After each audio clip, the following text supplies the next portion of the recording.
Not amount to the Conservative Party, openly admitting cutting itself off from Europe is damaging, and we must return as a matter of urgency to European projects such as Horizon. Just to be very clear, we negotiated membership of Horizon, Copernicus and Euratom specifically in our Brexit deal. It was the EU that held us out. Secondly, while we've been waiting, we have deployed over £1 billion of extra funding here in the UK to support our sector. And the negotiations, now that the Prime Minister has secured the Windsor framework, are actively going on, and I know the Secretary of State will want to say something about that later. We intend to collaborate deeply with Europe and use our regulatory freedoms in the new sectors of tomorrow. Oliver Hill. My right honourable friend agree with me that it's as important to the EU as it is to the UK to have good science cooperation, and that the benefits of our wonderful companies such as Johnson Matthey in Royston, the big companies we have in Stevenage, this is something which is international cooperation in business. It should be in universities as well, and we should do this, and it's for them as well as us. Minister. Yes, my honourable friend makes an important point. One of the attractions of Horizon is that we get back most of what we put in, and it funds research collaborations across our system. But the negotiations are important. We've been out of the system for 2 years. We need to, as the Prime Minister has made clear, get a fair deal, and we need to make sure that the UK isn't paying for stuff that it hasn't been able to access over the last 2.5 years. And I'm sure that Her Majesty's Treasury are well equipped to have that negotiation on our behalf. Thank you, Mr. Speaker. And it is now 127 weeks of uncertainty, delay and broken promises since the Conservatives took us out of the world's biggest and most prestigious science fund, Horizon Europe. Our scientists, universities and businesses have paid the price in lost jobs and investment. So would the Minister actually confirm or deny the reports that negotiations to rejoin Horizon have stalled because his government is pushing for a reduced fee to reflect what they believe is a lasting reduction in grants won by UK scientists? And if they have permanently damaged our success rate, shouldn't they be trying to fix that rather than claim a discount? Minister. Well, Mr. Speaker, I think the quickest thing is I refer the honourable member to the answer I gave a few moments ago. We have negotiated access to Horizon. It was the EU that kept us out. The Prime Minister has unblocked that through the Windsor framework. We've invested substantially through the funding guarantee for all Horizon programmes and £850-odd million of additional UK expenditure. And we've increased UK R&D to record levels. We'll be at £52 billion by the end of this 3 years. There is no cutting of UK R&D as a result of this. We're actively negotiating to make sure we get a good deal. Right, we come to topical. Sarah Olney. Article number 2, please, Mr. Speaker. Thank you, Mr. Speaker. I've been playing an active part in London Tech Week, talking to Britain's boldest businesses. We have launched our £1 billion strategy to support our semiconductor sector. We have launched our cutting-edge life sciences sector package. May I also pay tribute to my honourable friend, the member for Barrow and Furness, who we have recently appointed as our rural connectivity champion. And may I also update you, Mr. Speaker, that I've been chairing the Global Forum on Technology at the OECD to do with our international leadership. Sarah Olney. Thank you, Mr. Speaker. Copyright protections are fundamental to the success of the UK's world-leading creative industries. However, creatives are routinely seeing their content being used to train artificial intelligence platforms without giving their permission nor receiving payment. Does the Secretary of State believe that AI developers' ingestion of creative content that is protected by copyright without obtaining a licence is infringement under UK law? Mr. Speaker, the Honourable Lady raises a very important question which my department and the Department for Culture, Media and Sport is working closely together on. Can I also draw her attention to information that I know my honourable friend, the Culture Secretary, will be bringing forward shortly. But can I reassure her that intellectual property is at the heart of our approach to support the creative industries in this country? John Penrose. Mr. Speaker, the Data Bill's smart data clauses give us a chance to duplicate Britain's global lead in open banking in other sectors of the economy too. But developers can't start work until they know which sectors will be enabled and in what order. So will my right honourable friend release an implementation timetable immediately showing which industries will introduce what and when to unlock the tidal wave of investment that's waiting to get started, and so we don't get leapfrogged by international rivals too? Minister. Can I first of all pay tribute to my honourable friend for the work that he has done to promote the use of smart data across the economy. My honourable friend, the Minister for Enterprise Markets and Small Business, is working with government departments, regulators and industry to agree common principles for future smart data schemes in different sectors, and individual departments will set out when and how they will use the powers following appropriate consultation and impact assessment. Secretary of State Lucy Powell. Does the Secretary of State agree with the Prime Minister that her AI white paper is now defunct? Also, the data bill doesn't even mention AI. The online safety bill is hardly an advert for speedy action. And the semiconductor strategy was slammed by an expert as quite frankly flaccid. So does she accept that to show international leadership, they really need to get their act together at home? Secretary of State. Mr. Speaker, as my right honourable friend the Prime Minister set out this week at London Tech Week, we will be leading at home, we will be leading overseas, and we will be leading change in our public services. That is the right approach. It is pro-innovation. We will capture those benefits for British businesses and British citizens, and I think Labour could do an awful lot better than what they've just presented. Thank you very much indeed, Mr. Speaker. On the 30th of December 2020, during the pandemic, the then Prime Minister met the Vice-Chancellor of the University of Oxford and promised £150 million in funding for that university's Pandemic Sciences Institute. In evidence to the Science and Technology Select Committee this morning, the Institute's director, Sir Peter Horby, has said not a penny of that money has been received. So will the Secretary of State meet with me to see how we can unblock this so this vital work continues? Minister. Yes, Mr. Speaker, I'd be very happy to meet with the Chair of the Select Committee.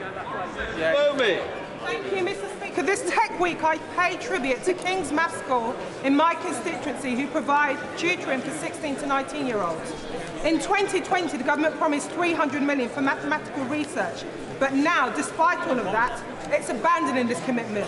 So when does the Minister expect this Britain to stay competitive, and when can they guarantee this funding?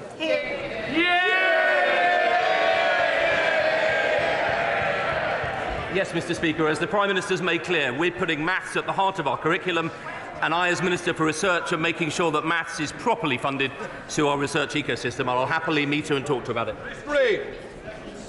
Britain is rightly regarded as a technological and science superpower, but the foundations of our science and technology is on technicians and their work and their contribution. So what more can my honourable friend do to give them more recognition and more status and even more funding to carry on the work they do? Minister. Thank you, Mr. Speaker. The honourable friend from Bolton West, he has a formidable reputation himself in championing this, having worked in that area as well. We are increasing investment in further education by £3.8 billion over this course to this part of this Parliament, because we need technicians to access high-quality training. We now come to Prime Minister's questions. Lynn Brown.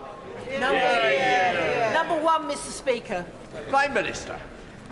Mr. Speaker, I know the whole House will want to thank the emergency services for their ongoing response to the shocking incident in Nottingham yesterday. Our thoughts are with those injured and with the families of those who lost their lives. Today is also the 6th anniversary of the Grenfell Tower fire. We remember the 72 people who lost their lives and remain as committed as ever to ensuring that such a tragedy can never happen again. Mr. Speaker, this morning I had meetings with ministerial colleagues and others. In addition to my duties in this House, I shall have further such meetings later today. Lynn Brown. Grateful, Mr. Speaker. Can I associate myself with the words of the Prime Minister? Our hearts are with the City of Nottingham, and we also remember those 72 killed at Grenfell and support those still fighting for justice and safe homes. According to the Office of National Statistics, in January, food prices were rising at 16.8% a year.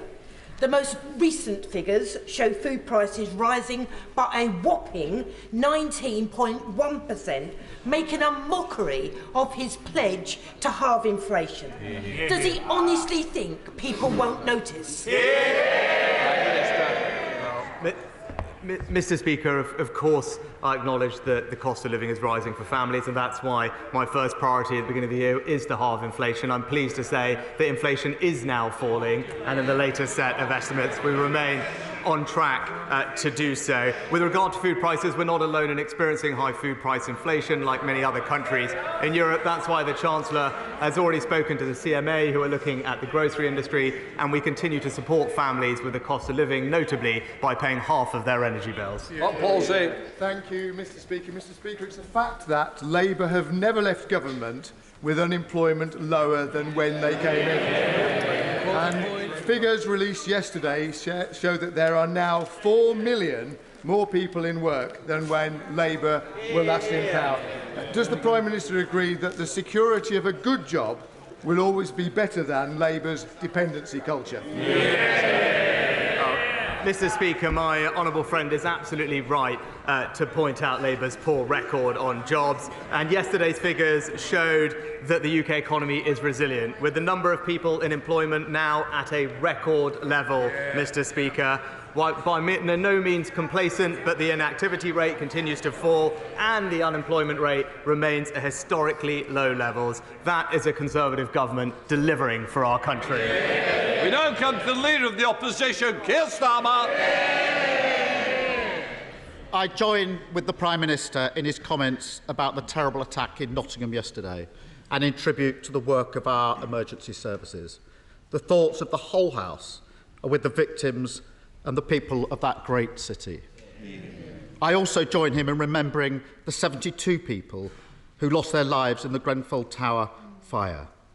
The victims and their families are always in our hearts, but 6 years on, the justice they're fighting for is long overdue. Mr. Speaker, all across the country, people are worried about their bills, the price of the weekly shop and the spiralling mortgage rates. So why has the Tory party spent this last week arguing over which of them gets a peerage?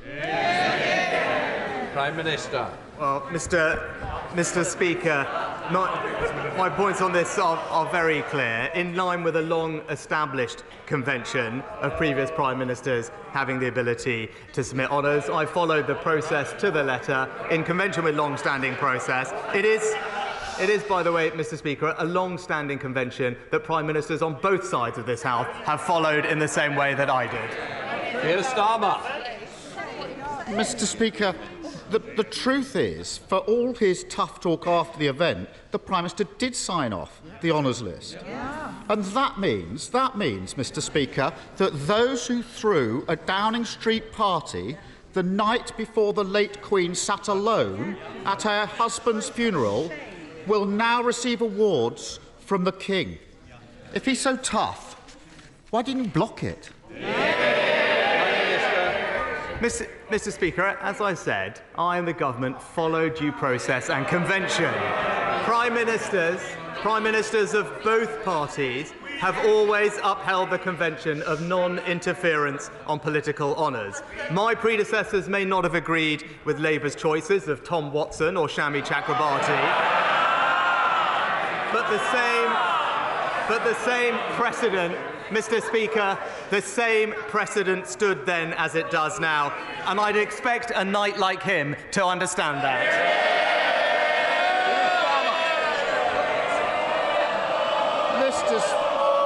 I think we will have more if we carry on. It'll be more outside rather than here. Keir Starmer. Honour should be for public service, not Tory cronies. But, Mr. Speaker, isn't this the case? He was too weak to block Johnson's list. And that also means that those who spent their time helping cover up Johnson's law-breaking are rewarded by becoming lawmakers for the rest of their lives. Is his message to the British public, if you don't like it, tough? Mr. Speaker, it's right that we use the honours system to recognise people, almost 2,000 people a year, from members of the England Lionesses team to the first Asian police officer in Greater Manchester. But he talks about putting people in the House of Lords. Perhaps he could explain why he put forward for a peerage the former MP, Labour MP Tom Watson, who spread vicious conspiracy theories that were totally and utterly untrue, damaged public discourse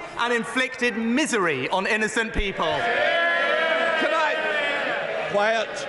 Can I just say to the Prime Minister, you shouldn't criticise other members. Also, you're not responsible for the other parties. You are the Prime Minister that's answering the questions, not asking the questions. Here's some.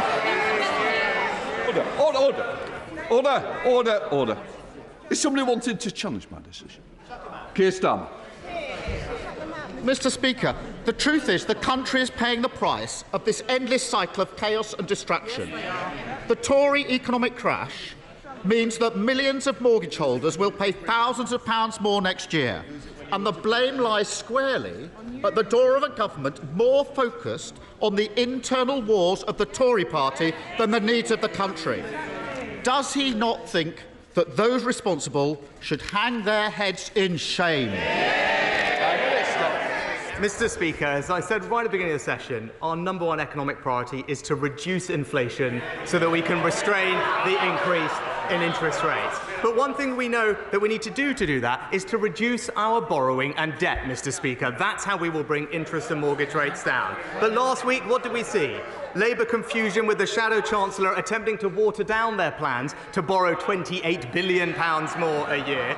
But she was promptly overruled by the Shadow Energy Secretary, the former leader, who said that they were 100% not abandoning their pledge. It really looks like Labour's offer never changes. It's uncontrolled borrowing and more chaos with Ed Miliband. There's only one party. There's only one party that broke the economy. They're sitting right there. And there's a reason.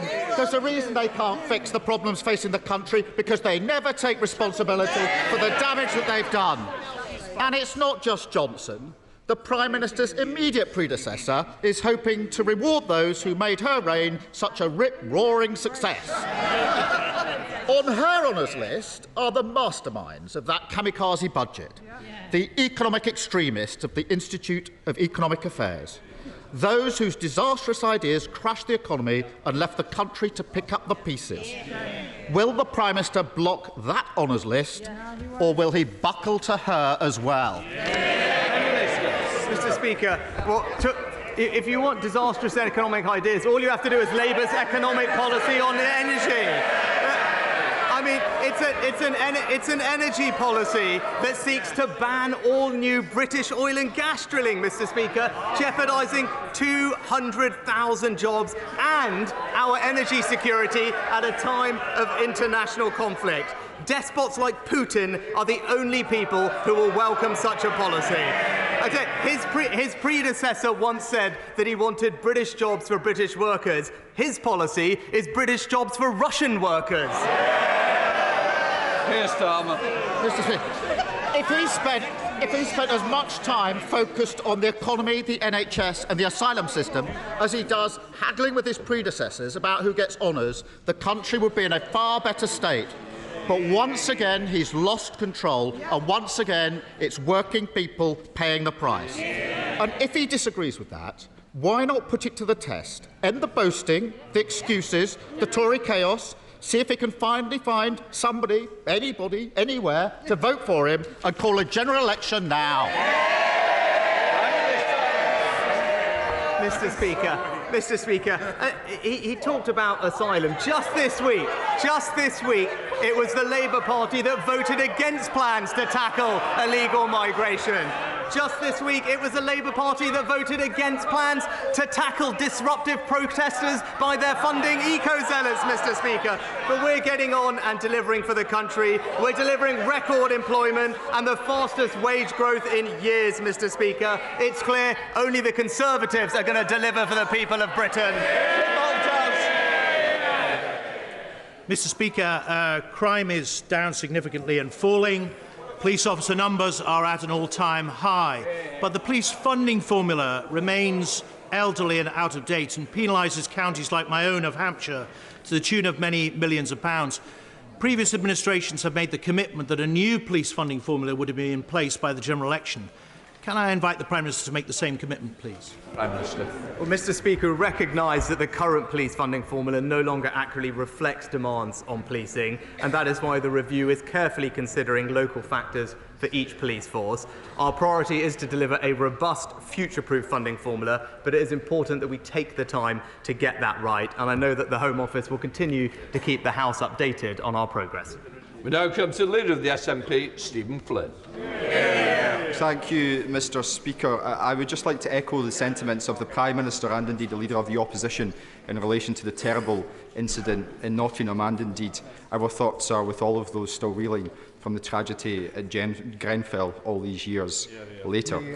Mr. Speaker, during his ill-fated leadership bid late last summer, the Prime Minister warned of the perils of mortgage rate rises. Indeed, he stated, and I quote, "It's going to tip millions of people into misery, and it's going to mean we have absolutely no chance of winning the next election." Given that mortgage rates continue to rise, does he still agree with his own electoral analysis? Mr. Speaker, which is absolutely why our economic policy sets as our #1 priority to reduce inflation and thereby bring interest rates, which, by the way, Mr. Speaker, have also risen in pretty much every developed economy around the world, more so in places like America and New Zealand, similar in other countries as well, like Australia. But it is important, in order to reduce inflation, that you do need to have control over borrowing, Mr. Speaker, which is why we, unlike the party opposite, are disciplined with regard to the public finances. But these are the issues that we should be focused on. I saw that the SNP yesterday, Mr. Speaker, had a meeting to discuss their future, but the only thing they managed to decide was that they should send Nicola Sturgeon some flowers. So can he tell us, did he sign the card? Stephen Flynn. Mr. Speaker, respectfully, I think the Prime Minister needs to grow up. There is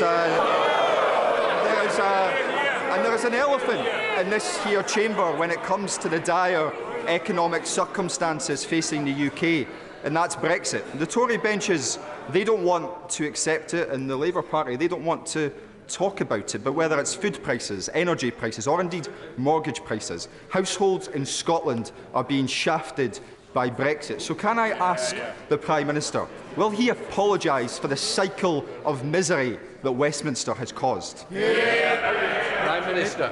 Mr. Speaker, while his party leader calls Nicola Sturgeon the most impressive politician in Europe, we are getting on delivering for the people of Scotland, Mr. Speaker, paying half of their energy bills, making sure that pensions rise, making sure that there's direct support for those who need it with the cost of living, and crucially, ensuring that we secure over 200,000 jobs by supporting Scotland's North Sea oil and gas industry, something opposed by his party. Carl McCartney. Good afternoon, Speaker. Lincoln will soon benefit from £20 million worth of levelling up funding to deliver a traffic bridge over the railway to stop the city being permanently gridlocked by the Labour City Council's huge Western Growth Corridor housing development. This is truly levelling up for areas of the North in action. Will my right honourable friend affirm his commitment to my Lincoln constituents and businesses that he and his government will continue to help level up Lincoln and other areas in the north of our great country? My honourable friend is a fantastic advocate for his constituents. I'm glad that he and Lincoln City Council were successful in their £20 million levelling up fund bid. The scheme will see 2 new bridges built across the railway line, improving access, reducing congestion. I very much look forward to seeing these plans progress, and he and I both share an ambition to make sure that we level up not just in Lincoln but across the country. Neil Hanby. Mr. Speaker, the Leader of the Opposition recently ventured out of London, visiting my constituency, to deliver a one-nation British Labour vision of Scotland. However, he neglected to mention that he intends to continue London's plunder of Scotland's vast energy wealth, just like the Tories, continuing the economic vandalism of Brexit, just like the Tories, and deny Scotland's right to self-determination, just like the Tories. So perhaps the Prime Minister can tell me which London party leader is the greatest threat to Scottish democracy? The Tory to my right or the Tory to my left? Prime Minister. Mr. Speaker, I apologise because I didn't hear fully the honourable gentleman's question, but I did. From what I could gather, I think he probably agrees with me that the Leader of the Opposition is not the right person to lead our country. Theresa Villiers. really worried about the cost of living. Will the Prime Minister agree that it is completely wrong for Labour to be introducing new ULEZ driving charges? Prime Minister.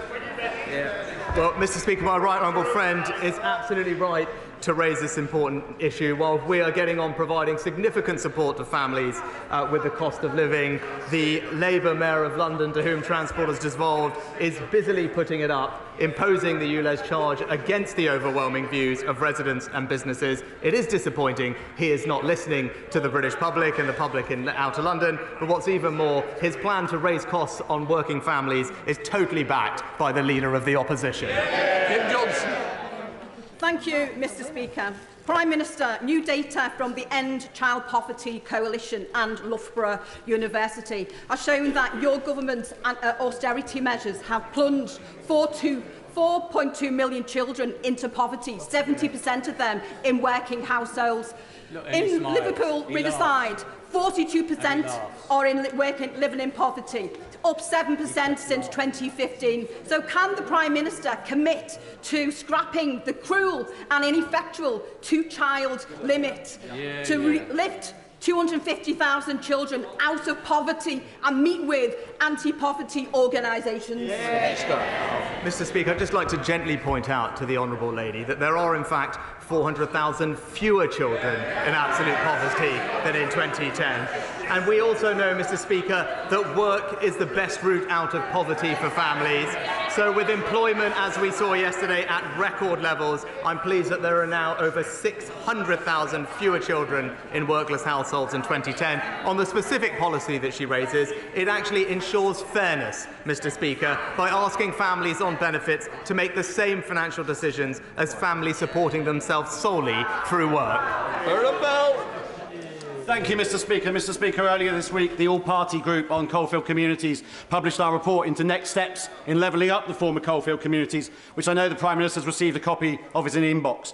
As a proud MP for Newcastle-under-Lyme, I'm delighted with the funding that we've had from government through the Future High Streets Fund and the Town Deal, but there's always more to do. So will the Prime Minister commit to reading our report, carefully considering our recommendations and working out what more we can do to level up our coalfield communities across the whole of the United Kingdom? Prime Minister.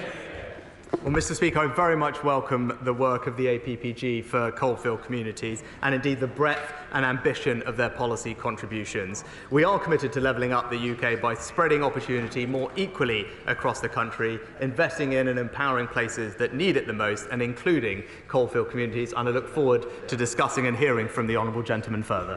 Wendy Chamberlain. Thank you, Mr. Speaker. My vulnerable constituent, whose finances are held in trust, was wrongly billed £4,000 by two energy companies that now no longer exist as a result of the energy market crisis. Energy is one of the most basic services, and there is no Charter of Rights. Mr. Speaker, I'll happily ensure that the appropriate minister writes the honourable lady with a specific response on her constituents so we can try and resolve that issue. Gary Sambrook. Mr. Speaker. Recently, the Independent Regulator for Social Housing issued a notice against Birmingham City Council for the state of its social housing, with 23,000 homes not meeting the decent home standard, over 17,000 homes not receiving asbestos checks, over 15,000 houses not having electrical safety checks, and over 1,000 homes not having fire risk assessments. Rather refreshingly and honestly and astonishingly, a leaked Labour memo put the blame for this at the heart of the Labour group in Birmingham. And so, does the Prime Minister agree with me, Mr. Speaker, but it's time that we have serious intervention in Birmingham to make sure that people can have decent homes to live in? Mr. Speaker, the failings identified in Birmingham are wholly unacceptable. The Regulator for Social Housing has made clear that Birmingham must take immediate action to address those issues and will be monitoring the Council's progress closely. I also understand that the Secretary of State has requested a meeting with Birmingham City Council and will be holding them to account. Fabian Hamilton.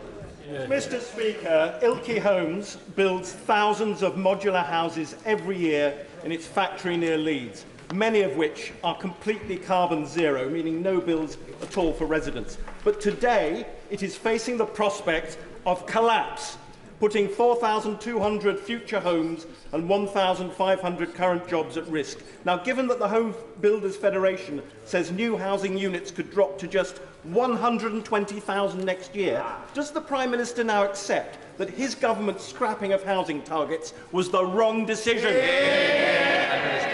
Well, Mr. Speaker, it wouldn't be right for me to comment on the circumstance of any individual company, but what I can say is I make absolutely no apology for respecting what local communities want in their local areas. Whilst the party opposite may want to ride roughshod over the views of local communities and impose top-down housing targets and carpet over the Greenbelt, that is not something that this government will do. Robert Court. Thank you, Mr. Speaker. As we speak, the Royal Air Force is operating the Hercules farewell flypast over all parts of the UK. For over 107 years, my constituents at 47 Squadron have defended our country, including over 50 operating the legendary Hercules.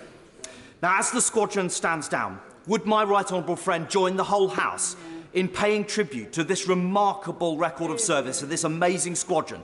They're all men and women who have made their country proud. Well, Mr. Speaker, I join my honourable friend in paying tribute to 47 Squadron. Their association with the Hercules now stretches for 45 years. And although their vital work at the heart of defence has often been unheralded, the squadron has served with professionalism and distinction throughout. I think the whole House will join me in saying that the personnel and crews can be rightly proud, and they have our full thanks.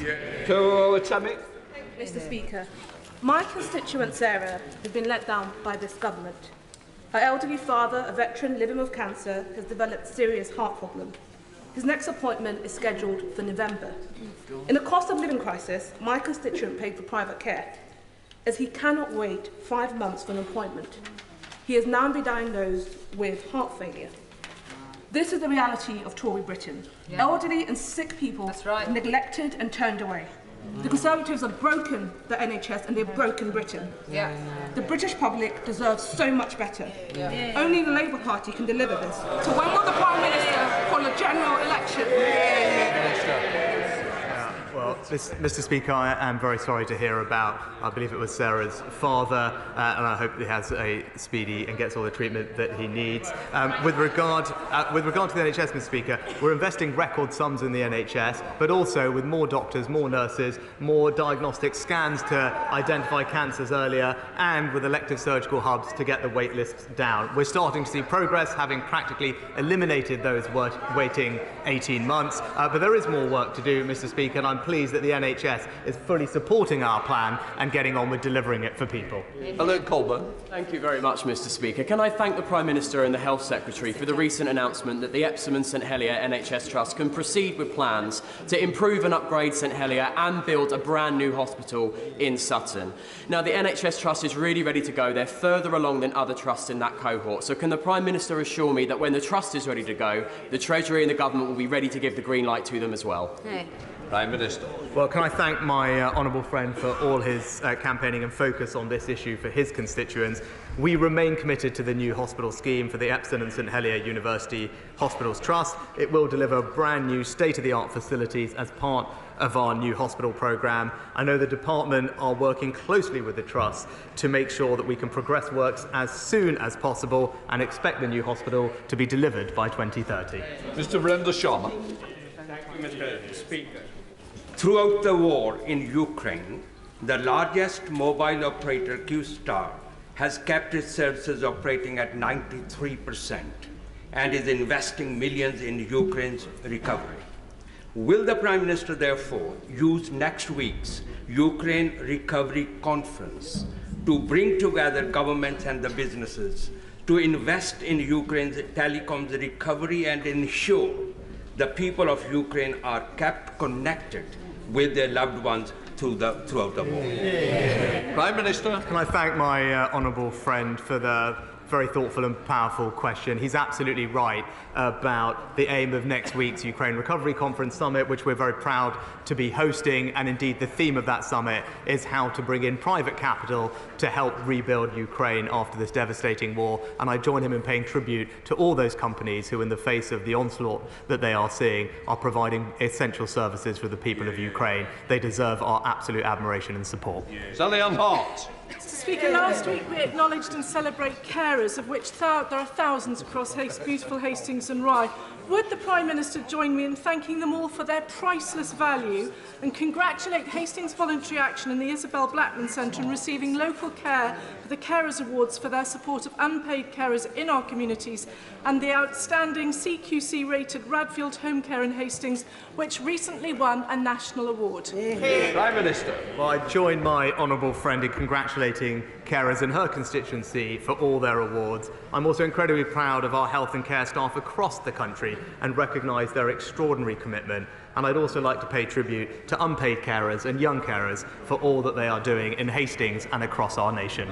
Johnson. Thank you very much, Mr. Speaker. Funding to bring desperately needed inpatient mental health beds to Bedford is sitting in the bank account of our local mental health trust, not to be touched because of this government's ridiculous capital spending limits. So will the Prime Minister will meet with East London Foundation Trust, apply some common sense and find a way to release the cash to get this mental health unit built so my constituents don't have to travel miles to access services? Prime Minister.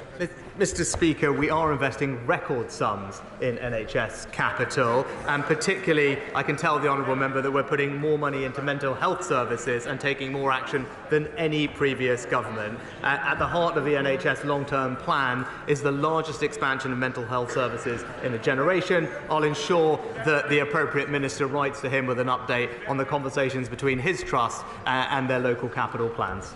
Henry Smith. Thank you, Mr. Speaker. What assessment has the Prime Minister made of the Eurozone being in recession and the UK economy experiencing growth? Prime Minister. Mr. Speaker, as we've seen recently, it's not just the OBR, but the OECD, the Bank of England and the IMF who have all upgraded the growth forecast for the UK economy. You know, whilst the party opposite may want to talk it down, it's the Conservatives that are delivering. Prime Minister, 39 women have died violently in Northern Ireland since 2017. The police are called to a domestic violence incident every 16 minutes, and ours is now one of the most dangerous regions in Europe to be a woman. Stormont has consulted on a strategy to tackle violence against women, but there are no ministers to take it forward. The outstanding Women's Aid Federation learned last month that their core funding is being taken away. In the demoralising absence of a government, will the Prime Minister work with me and others to ensure that strategy is enacted and funded so that we can tackle the cultures and behaviours that are having such devastating impacts on women in Northern Ireland? Well, Mr. Speaker, I join with the Honourable Lady in saying that it's absolutely right that we do everything to stamp out violence against women and girls. That's why the government passed the landmark Domestic Abuse Act, set up a 24/7 victim line and quadruple funding for victim support. She's also right to highlight, though, that the people of Northern Ireland are not getting the local government that they need and deserve. And I want to see that as much as she does, and I'll continue to work hard to bring that about. Philip Davis. Mr. Speaker. One of the socialist landmines the Prime Minister has inherited from the former member for Uxbridge and South Ruislip. I'm sure the Prime Minister remembers him. He's the one who said that we should be more conservative. If only he'd had a majority of 80 and been Prime Minister, he might have been able to do something about it. But if one of the landmines he left behind was the idiotic triumph of the nanny state of banning buy one get one free and other special offers on products that the Department of Health thought was unhealthy. Now, at the best of times, that is an idiotic triumph for the nanny state, but during a cost of living crisis, it is utterly bonkers. So can I ask the Prime Minister if he will intervene, pursue a more conservative agenda, as the former member for Uxbridge would want him to do, and scrap this ridiculous policy? Minister. Well, can I thank my honourable friend? He's long highlighted this policy, which is why, after I took office, given the concerns that he and others had raised about the impact on the cost of living, we already have, as you know, postponed the introduction of this policy. No final decisions have been made, but I'll continue to take what he said very seriously in all our deliberations. Stephen Doherty. Mr. Speaker, Citizens Advice Cymru have told me of soaring numbers of people coming to them struggling with housing affordability. And last year, the monthly cost of a new mortgage rose by 61% for the average semi-detached house. And most fixed-rate mortgages coming to an end in this current 12-month period were set at interest rates below 2%. So the crisis will worsen for homeowners and renters. So what price does the Prime Minister have for my constituents suffering the consequences of Tory economic chaos? Should they cut back on food, switch off the electric and gas, or get further into Tory-fuelled expensive debt? Well, Mr. Speaker, our number one priority is to halve inflation so we can reduce the upward pressure on interest rates. His constituents should know that what would make that task absolutely worse is his party's plans for tens of billions of pounds of unfunded borrowing, which would just exacerbate the situation. But what I would say is for those homeowners that are worried, what they can do is ask for help through the Support for Mortgage Interest Payment Scheme, which has recently been adjusted. That support is there available for them. And my honourable friend, the Chancellor, has spoken with the FCA to ensure that banks treat all those in difficulty with the fairness and compassion that they need. Dr. Kieran Miller.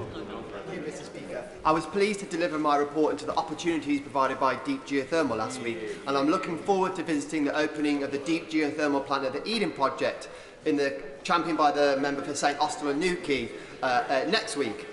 Will the Prime Minister join me in meeting with MPs that want to join him in having the benefits of a deep geothermal plant in their own constituencies? Prime Minister. Well, can I thank my honourable friend for his work on this report? I know it's an area that he's rightly passionate about. The government does support the development of geothermal projects in the UK, providing it can be done at an acceptable cost to consumers and in an environmentally friendly manner. I will ensure that he gets a meeting with a relevant minister to discuss his report and ideas further. Lillian Greenwood. Mr. Speaker, Nottingham is devastated by the senseless attacks that took place on our streets yesterday. The thoughts and prayers of the whole city are with the family and friends of those killed and with those injured. It is absolutely heartbreaking to see the pictures of University of Nottingham students, Barnaby and Grace, whose young lives, so full of potential, have been tragically cut short. As ever, we thank the emergency services who acted quickly and courageously to save lives. Will the Prime Minister ensure that his government provides the police, the universities and others in our city with everything that they need to support our constituents following these horrendous events? Minister. Mr. Speaker, like the rest of the country, I've been moved by the heartbreaking tributes from their loved ones. This is an extraordinarily difficult time and every parent's worst nightmare. The hearts of the whole country are with the families and all those who have lost their lives. As the Honourable Lady will, I'm sure, understand, I can't comment further at this stage, given there's an ongoing situation, but the Home Secretary will be making a statement after Prime Minister's questions.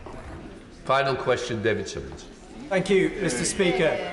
Mr. Speaker, my constituents in Ickenham and South Hayfield benefit enormously from the work of the police based in the nearby Uxbridge police station, which only remains open because of the campaign by the Conservative-led council to stop the Mayor of London from closing it down. Does my right honourable friend agree that as we invest in more police, those police need good local police stations to work from? Prime Minister. Mr. Speaker, I think my honourable friend put the point very well. Whether it's campaigning to keep open their local police station or indeed opposing the ULEZ charge that would put up costs for hard-working families, it's the Conservatives in Uxbridge that are delivering for their community. That completes Prime Minister's questions.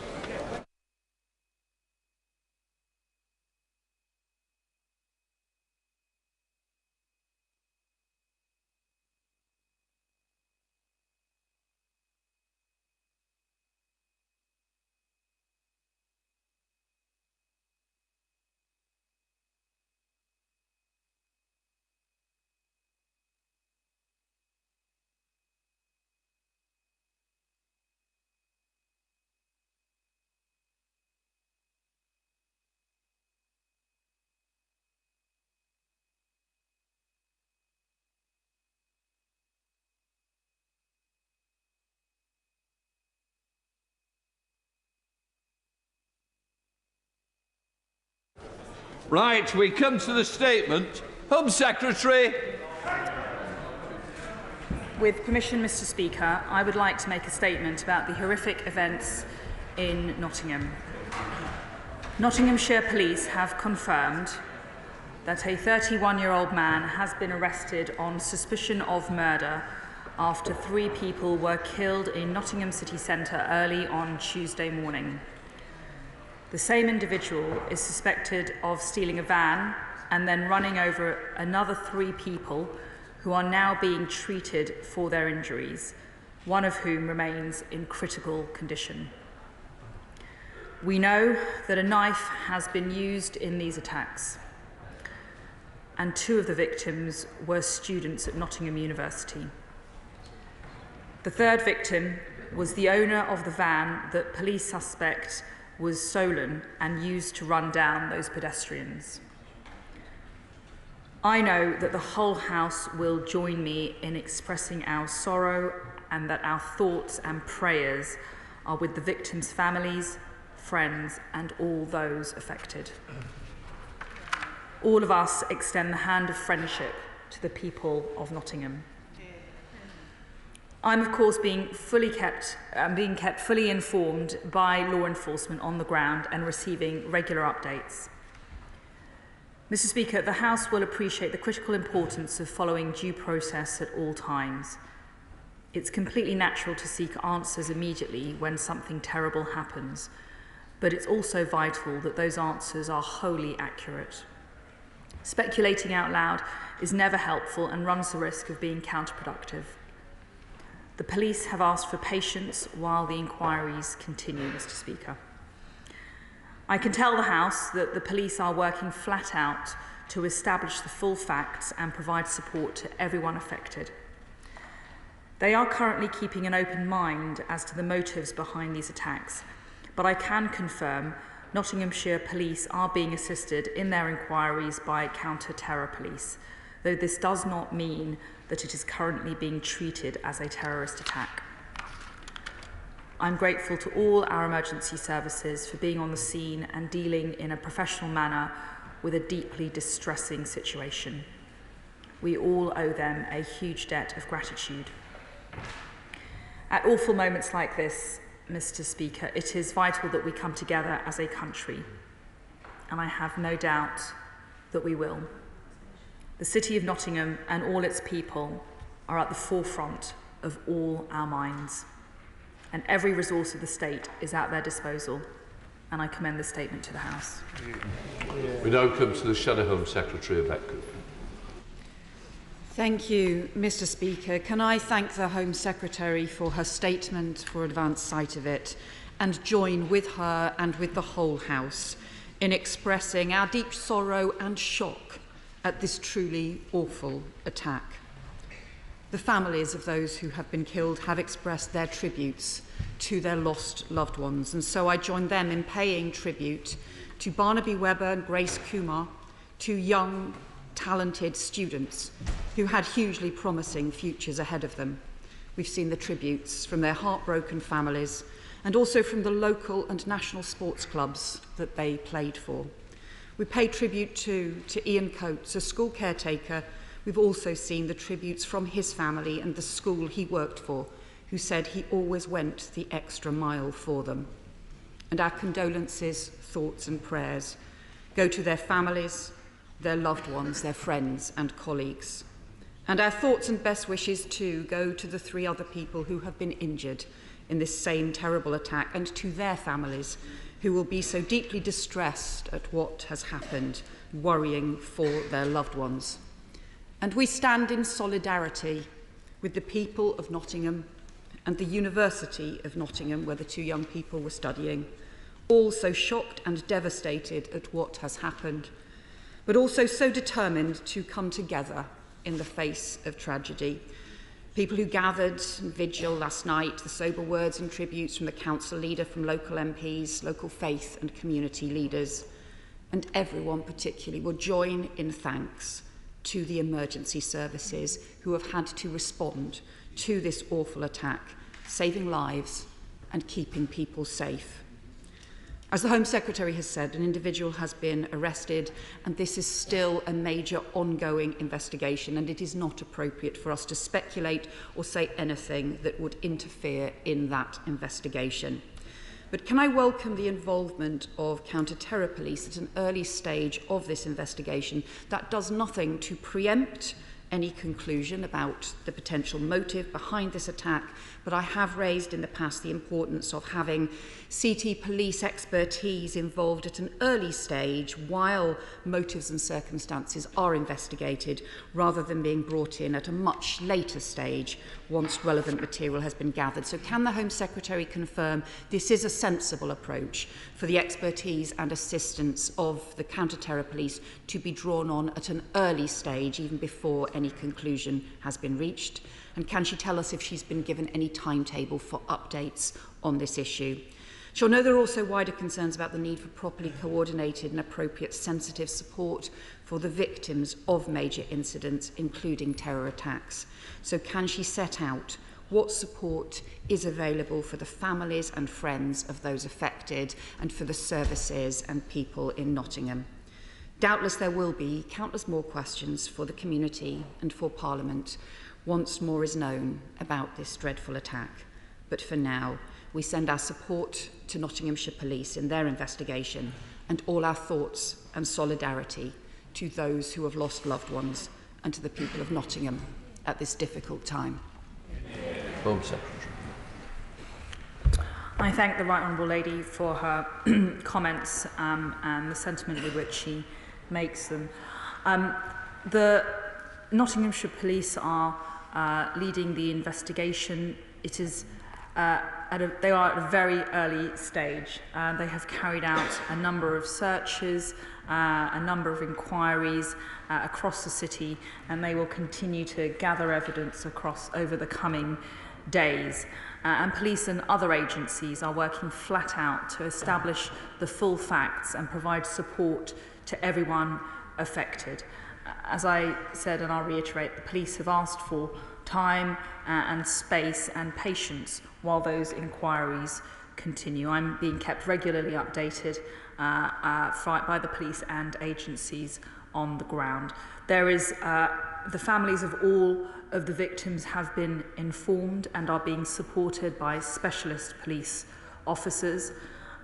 As there are casualties and 3 fatalities, there is a real need for emergency care for those families, as you would imagine, and specialist support is being put on for those who are directly affected.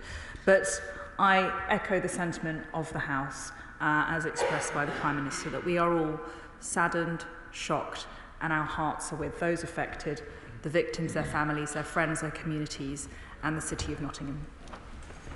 Does Chair of the Security Committee, Sir Julian. Thank you, Mr. Speaker. When a despicable incident of this sort occurs, whether it be at the gates of Parliament or on the streets of a university town, the community looks to the security agencies to be able to investigate and establish the motives for the attack, the background of the attack, and whether any other people were involved. Does the Home Secretary agree with me that it is therefore both important and understandable why the intelligence community has the capacity that it has to investigate people's online life, for example, and why the high-tech companies that provide these communication services have a duty, both morally and legally, to cooperate with the security community so that horrible episodes like this can be fully investigated and the findings established? Home Secretary. My right honourable friend makes some very pertinent observations. The emergency services work together to respond to suspected terrorist attacks through the Joint Emergency Services Interoperability Principles, JESIP, and they're designed to improve joint working between all of the emergency services, and that the Jessup joint doctrine complements the single service and specialist multi-agency guidance. And when there is a particular attack with an online element, which he refers, we will enact our crisis response protocol, which is an element of practice which has been designed to deal with situations where of that character. Spokesperson Alison Poulos. Thank you, Mr Speaker, and I thank the Home Secretary for advance sight of her statement. And on behalf of the Scottish National Party, I extend our condolences to the families and the friends and loved ones of Barnaby Berber, Grace Kumar and Ian Coates, and our thoughts are with those also injured and with the people of Nottingham more widely.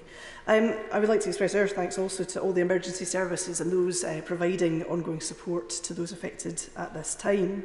Can I ask the Home Secretary what more is being done to provide reassurance to all parts of the community in Nottingham and to prevent the spreading of speculation, as she's mentioned in her statement? And although I appreciate that things are in a very early stage indeed, what process will she put in place to ensure that all lessons are learned from this shocking incident so that this cannot happen again? Home Secretary.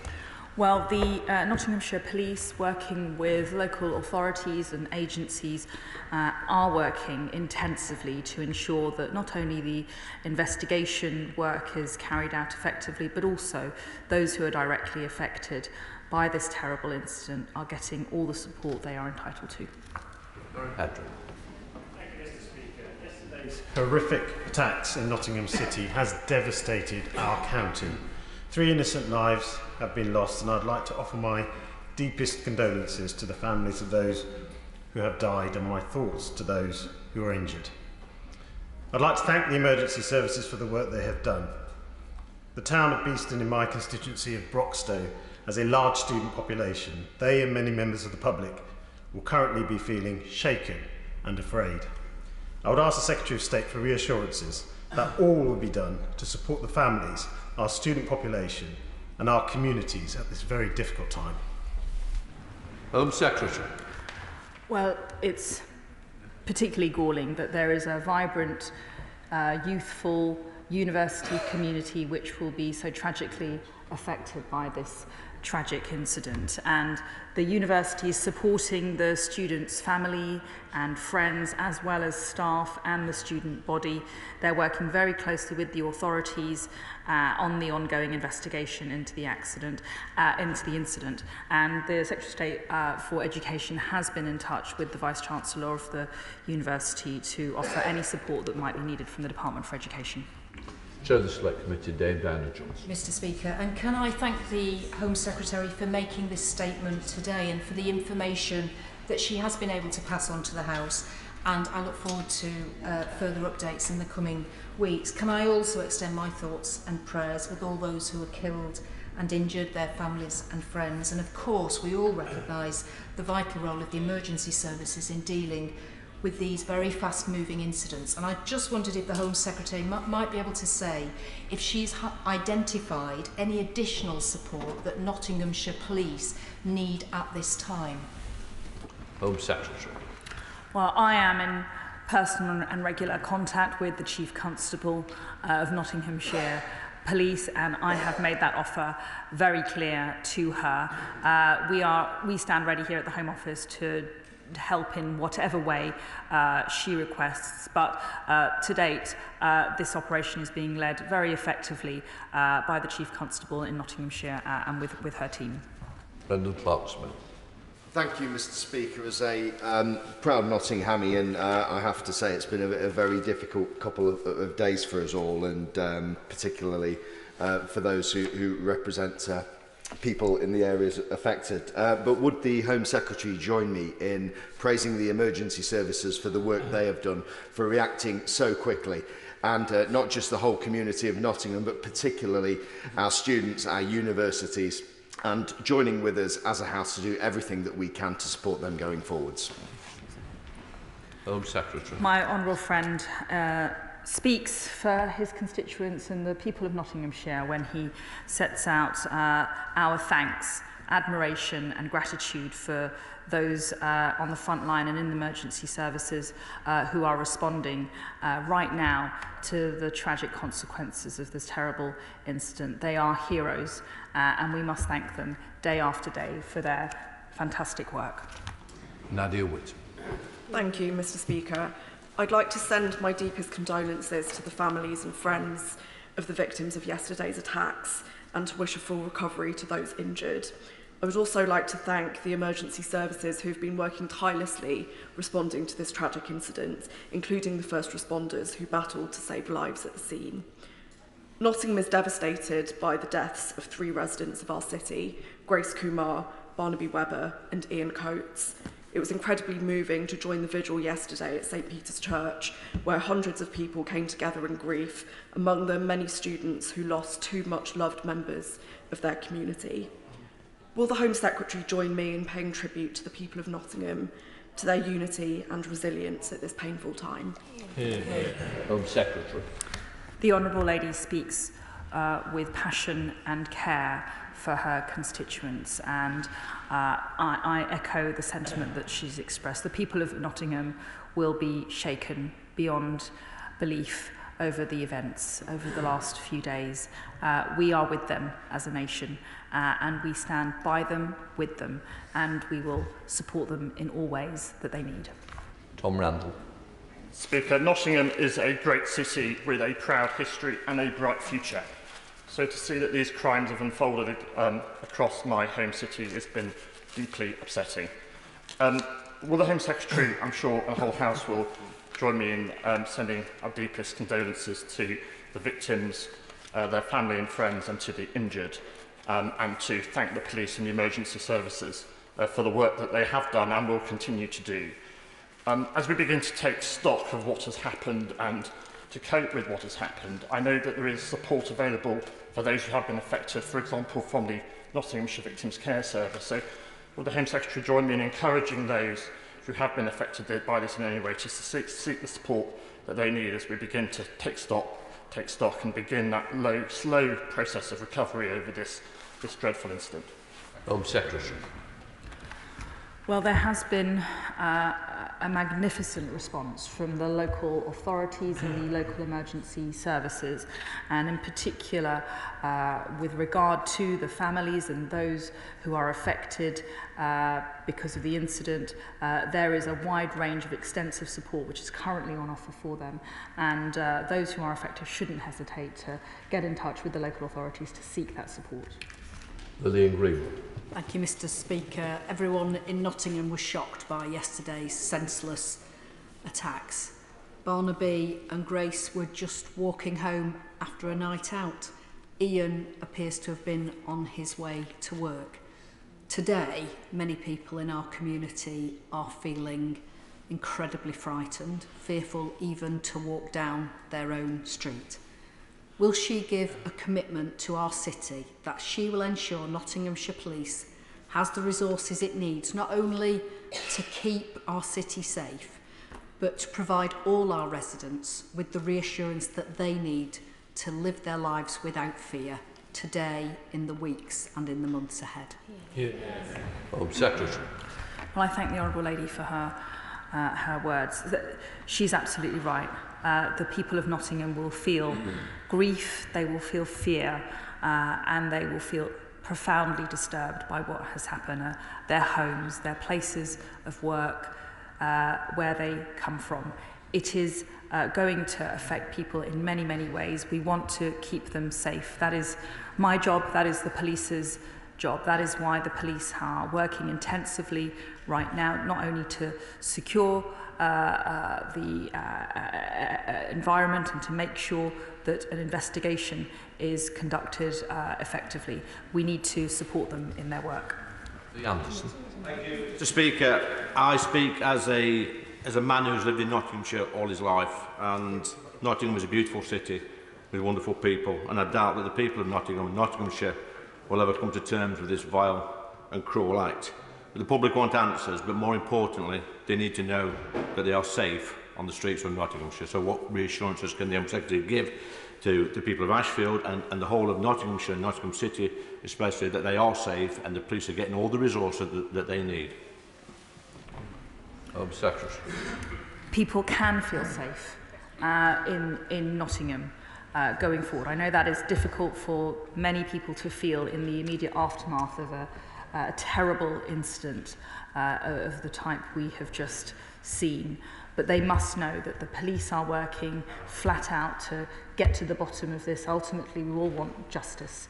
And we are also backing the police and all of the other professionals to ensure that they can do their operational work as effectively as possible. Alex Norris. Thank you, Mr. Speaker. Our community has been shaken by these devastating events. Yesterday, we stood together at a vigil in St Peter's Church, a sad and poignant act of reflection of the loss and pain that our city is feeling. And our city's thoughts are with those who've lost their lives, of their loved ones, and of those who've been injured, and our gratitude is with our emergency services. Nottingham is a beautiful and vibrant city. We're a diverse community where people of every culture and background live together peacefully, and that cohesion is going to be more important than ever. We will need our partnerships that characterise that cohesion to come together, the faith community, civil society, academic institutions who have been so rocked by the loss of members of their family, and our statutory services and the public more widely. Will the Home Secretary commit her department's support to these important efforts? Home Secretary. Simply put, yes.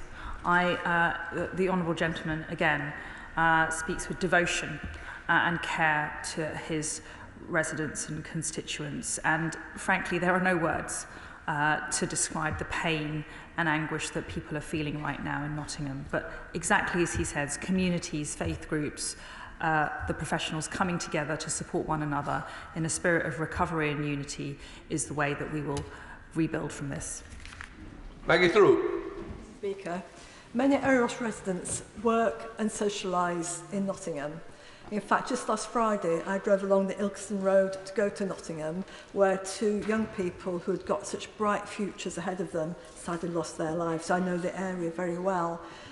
And I know that Eros residents will want to extend their thoughts and prayers to everybody affected, the victims and their families, but also to the wider population of Nottingham. And I suppose my question is to the Home Secretary is what more can be done to support the people who are perhaps hidden victims, who won't necessarily come forward for support, so perhaps not the students, not the ones that were actually there at the time, but those who are now fearful to go out and to go to work or to go into the city centre. Can my honourable friend look at ways to extend that support out into the community to make that support very visual and very accessible as well? Home Secretary.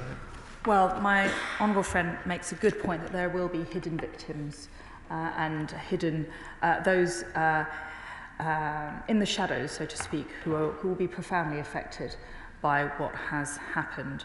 And it is important that they come out of the shadows, that they do seek the support. It is there. The local authority is working intensively to ensure that the right support is put on for people. The medical services are there if people need extra care. And of course, the law enforcement services are working intensively to ensure that we have a good and effective police investigation. Christine Jardine. Thank you very much, Mr. Speaker, and I'd like to thank the Home Secretary for her statement, and on behalf of my party, Liberal Democrats, to pass on our deepest condolences to everyone affected by the horrific incident. Our thanks to all of the emergency services, but most especially our thoughts and prayers to the families who have lost precious loved ones. When you send your child off to university, it is with hope, pride and excitement for the future. That it should have ended this way for the Webber and the Kumar families is horrific, and our thoughts are with them. It is, as the Home Secretary says, too early for speculation, but can she reassure the House that when we know what has been at the root of this incident, that we will learn the lessons, every lesson possible, and we will ensure that the families feel that justice has been done for them? Home Secretary. Well, I'm personally very moved by listening to the Honourable Lady, and in fact, it's imagining what those families must be feeling right now, going through, experiencing. It's unimaginable for most of us, and the nightmare that every parent dreads. We need to allow the police to complete their investigation, subject to what they unearth and what is put forward.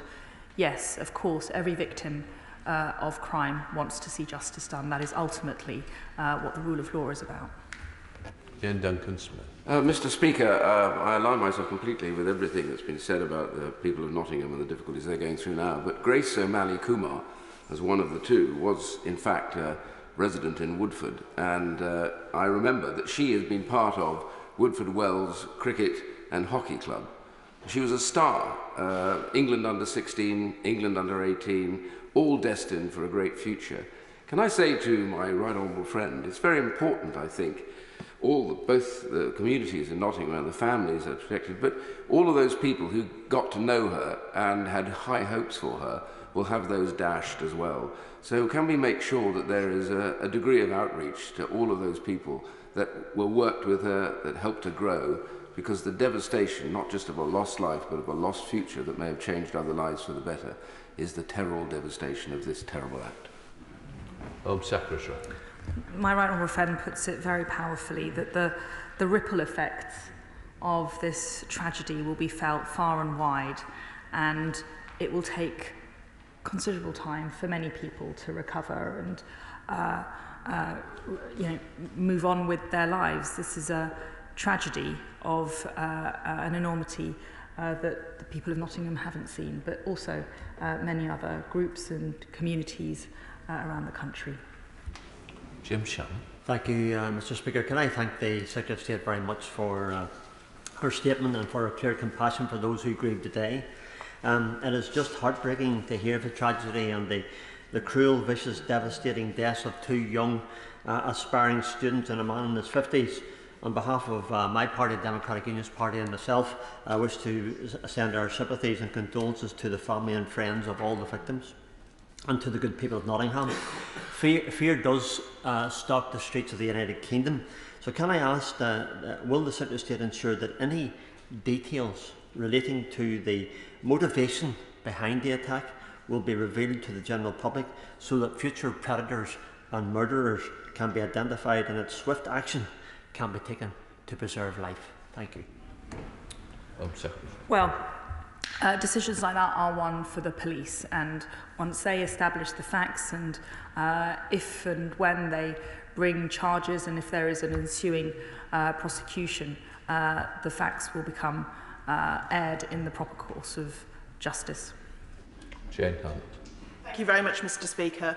Nottingham is usually thought of as a vibrant city, usually full of joy and excitement, and is close to my own constituency of Loughborough.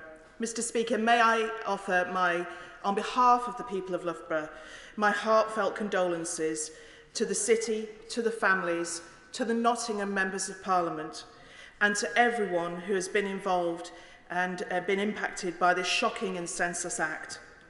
Will the Home Secretary join me in underlining that this whole House is united in their condemnation of what has happened? Home Secretary. Absolutely. This tragedy, this despicable act cannot be condoned and must be condemned in the strongest possible way. And I think on that, this House is united. Vicky Ford. Thank you, Mr. Speaker. I just draw attention to my record of interest, which shows that I'm a member of the Board of Essex Cricket, which is based in my Chelmsford constituency. Grace O'Malley Kumar played cricket for Essex from the age of under 11 to under 15s. She was highly talented. With bat and ball, she captained the team. She was a massive talent, a respected captain, and an awesome teammate. The club is devastated. I know that Barnaby Webber was also a very keen sportsman and talented future. And I am sure that there are people all over the country who played at the England level with Grace and played cricket with Barnaby, who will miss them so deeply. So as well as sending our condolences and our love to their families and their friends now at university, please can we also remember all those young people who shared their love of sport? Home Secretary. Well, my honourable friend speaks very powerfully on behalf of those affected at the cricket team, and she mentions, all I'm going to say, she mentions the word love, and she is right. We are sending our love to the family, the friends, and all of those people who knew the victims. Bob Blackman. Thank you, Mr. Speaker. And obviously at this time, we all express our condolences to the families, friends, and everyone that knew the victims of this terrible tragedy. And it would obviously not be right for any of us to speculate on the motives or rationale for such a dreadful attack. But one of the clear issues which will be of concern to the people of Nottingham and beyond will be, are they safe now? And did this individual act alone or in concert with others that they then represent a threat to other people? So will she give an assurance to this House that as soon as the police are able to inform the House of the position, that she will relate that widely?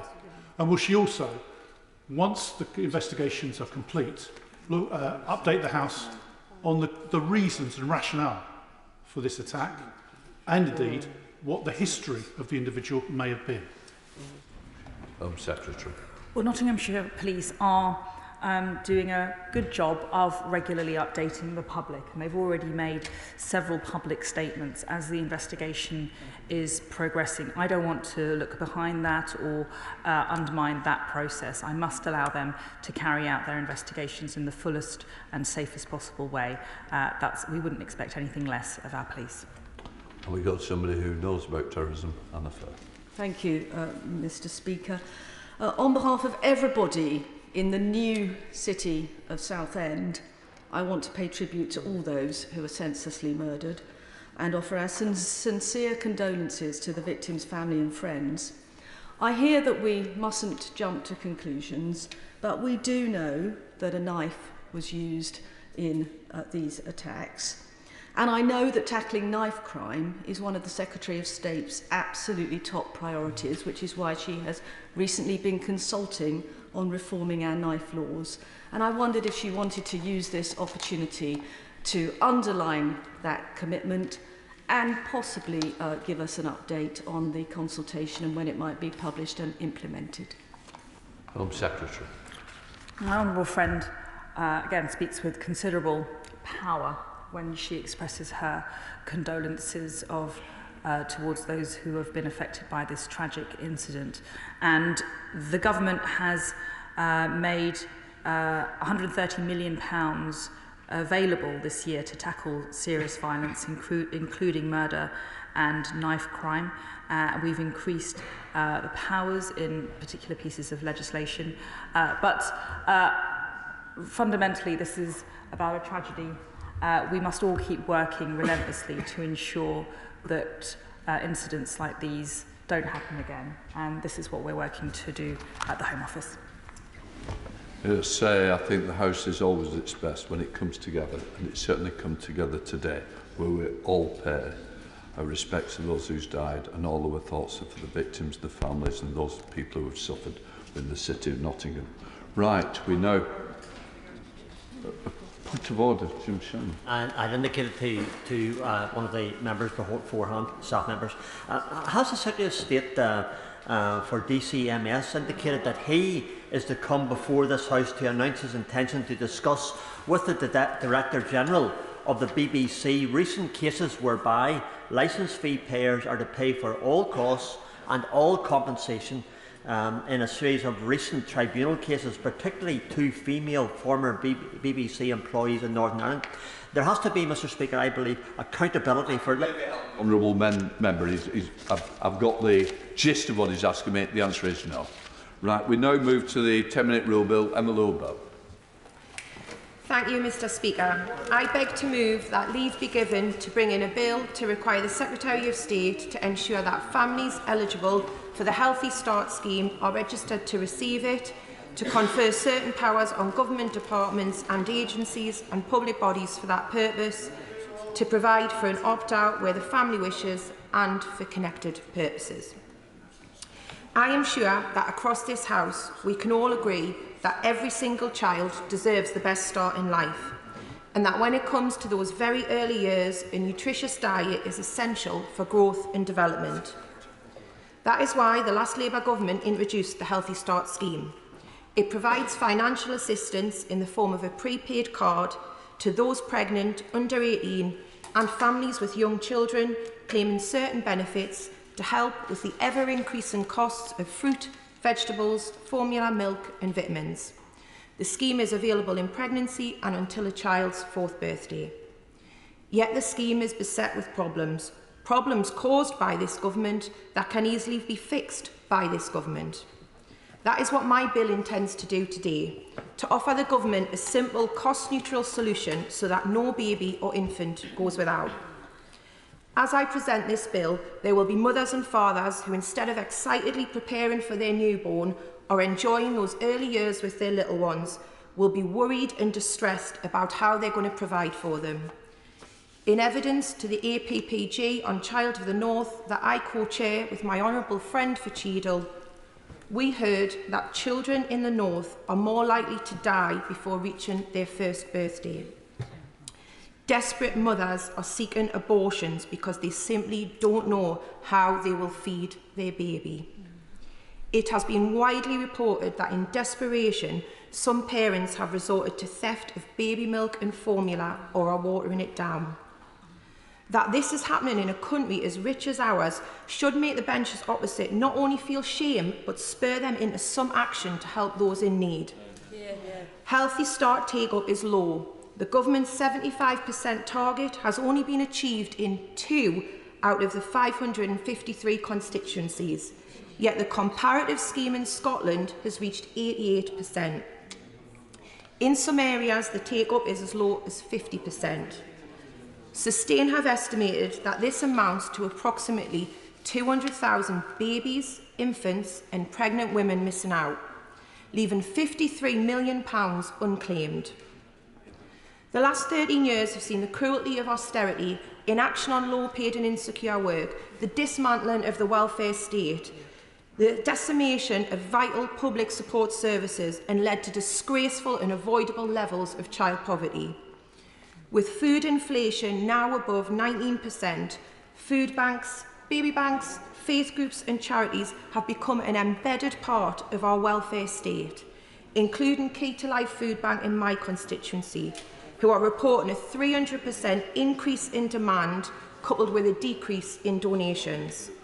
It is highly unlikely, therefore, that the unclaimed £53 million is because people don't need it. There's a very clear need for this scheme. Yet time and time again, I've been told that awareness is low amongst the public and professionals. That's why in 2021, the National Food Strategy recommended the government implement a communications plan related to Healthy Start. But they didn't. And instead, each time the government are asked, they repeat, the NHS Business Services Authority is committed to increasing uptake of the scheme. I would politely remind the government that a commitment is not a plan and that they are the ones responsible for this. In 2021, I and others raised concerns that the scheme was to be fully digitalised by 2022. Paper applications and vouchers would be no longer accepted. Some years back, when the UN Rapporteur on Extreme Hunger and Poverty investigated the growing deprivation in the UK, he warned the government that the British welfare state is gradually disappearing behind a web page and an algorithm with significant implications for those living in poverty.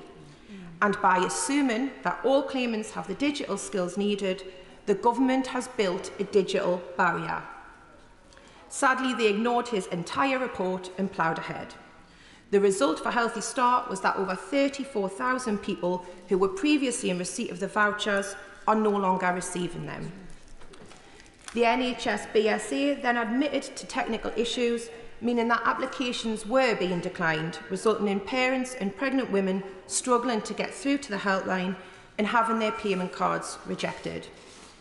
As it stands, the application routes are overly complex and varied. Making an application online, an automated message is then received that claims a response will be given within 2 days. This rarely happens. Some mothers have reported that they've never even heard back and after multiple attempts have given up. The Healthy Start phone number provided is not free phone and is fully automated. There is no option to speak to anyone unless you need an interpreter or have inquiries relating to your card. I think the absurdity of an automated system asking if there are problems with a card you don't yet have is not lost on anyone in this chamber. Worse still, if the application is refused, it does not state why and then directs the parent to the phone line where again they can't speak to anyone. Research from Manchester Central Food Bank has highlighted that applications for those on legacy benefits or with no recourse to public funds have to apply via paper or telephone, yet this is completely at odds with the Healthy Start phone line and website, which states that applications must always be done online. This confusion is totally unnecessary. Repeated questions to the Secretary of State for Health and Social Care regarding funding for the scheme and future take-up have been equally frustrating. They are refusing to say how much money they allocate to the scheme each year, claiming it is allocated on a forecast of take-up, but they won't say what that forecast is. A cynic would conclude that if they are forecasting low uptake, then it's against their interest to do anything they can to boost uptake, as they won't have budgeted for it.